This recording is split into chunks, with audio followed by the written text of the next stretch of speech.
Love, I'm not talking about romance. Romance is good. I like it a lot. It's fiery and fun. But it is merely one sliver of the love story. It's a mistake to reduce the whole ocean of love to a little flame of romance and then spend all of one's energy trying to keep that flame from burning out. In doing so, we give short shrift to the vast majority of our love relationships, parents, siblings, children, friends, colleagues, and of course mates, after the initial passion has mellowed. Trying to sustain fairy tale romance is a foolish quest.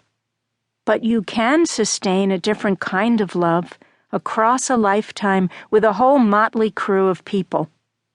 It takes guts to love well, and it takes work to sustain important relationships.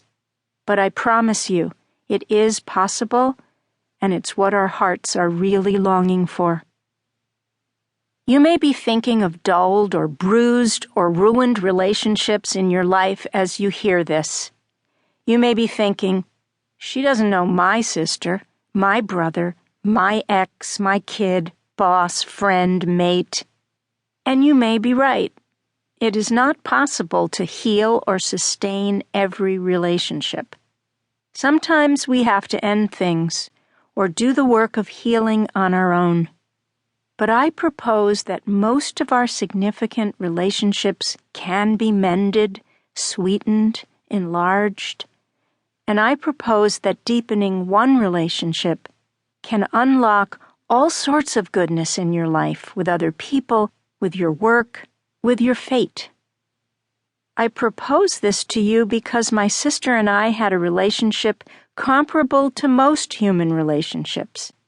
We were imperfect people with qualities that both supported and eroded our abilities to love. We were similar in some ways, yet also different enough to misunderstand each other, to judge each other, to reject each other.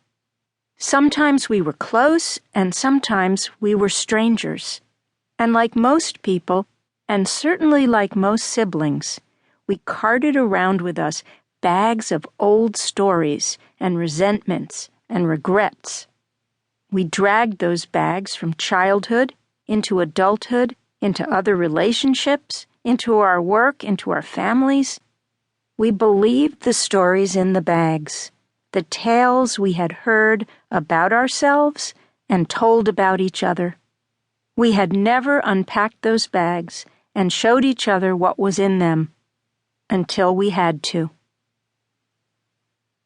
In the years between my sister's first cancer diagnosis and her last recurrence, she lived a remarkably full life. She recreated a home for herself and her new man.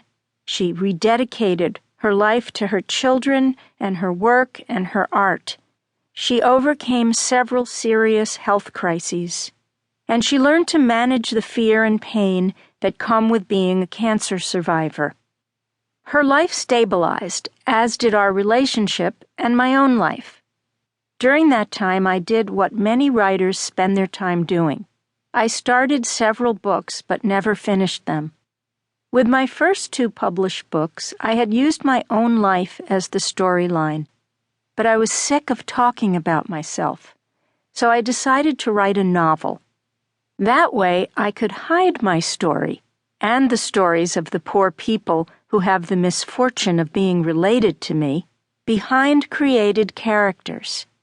But fiction is a different beast, and I couldn't wrestle a novel to completion. I started a fable and then a collection of essays, but nothing gelled. The book I most wanted to write was about authenticity, the idea that beneath the chatter of the mind and the storms of the heart is a truer self, an essential self, a core, a soul. Call it what you like, but life has brought me to the point where I know that the striving and insecure ego is not the whole truth of who I am or who you are. More and more, in glimpses caught through meditation and prayer, through acts of kindness and